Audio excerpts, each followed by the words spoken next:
来看选举的消息，国民党总统参选人侯友宜甲高雄市前市长韩国瑜闪讯的港台出现，引起真侪国民党员的关心。社两界昨都伫直播咧宣布讲这个侯韩会确定伫明仔载黄复兴党部67周年的活动会港台。国民党副主席连胜文表示讲，只要有机会，拢会透过团结挽救支持度。针对金溥聪操盘侯友宜的选战了，敢会互党内换侯友宜的声音消息？连胜文表示讲，不管是金鸟还是银鸟，会掠鸟鼠的都是好鸟。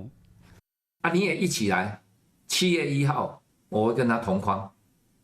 农姐，如果你一起来啊！伫咧直播内底，一龙界亲自宣布，一礼拜六韩国瑜会和侯友宜港台消息。就在一个他讲国民党提名谁，我们就支持谁。韩国瑜、侯友宜两个人伫咧黄复兴党部67周年活动港台，时间地点就伫咧明仔载透早10点，台北桥戏饭店。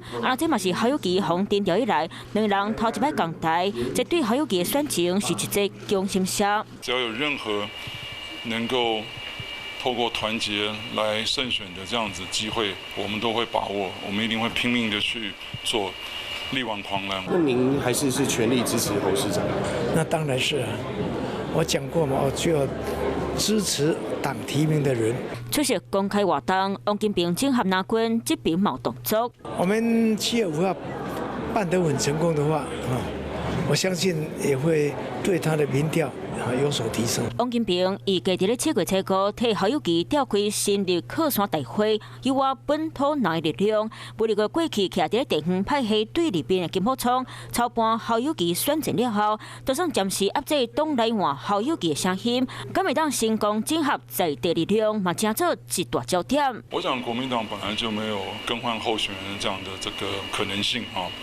那我想这个不管是金猫还是银猫哈，会抓老鼠就是好猫哈。金溥聪加入操盘选战了后，侯友宜和南洋头人合体，整合各界力量。不过，敢会当消除党内换侯友宜的声音，大家等时间观察。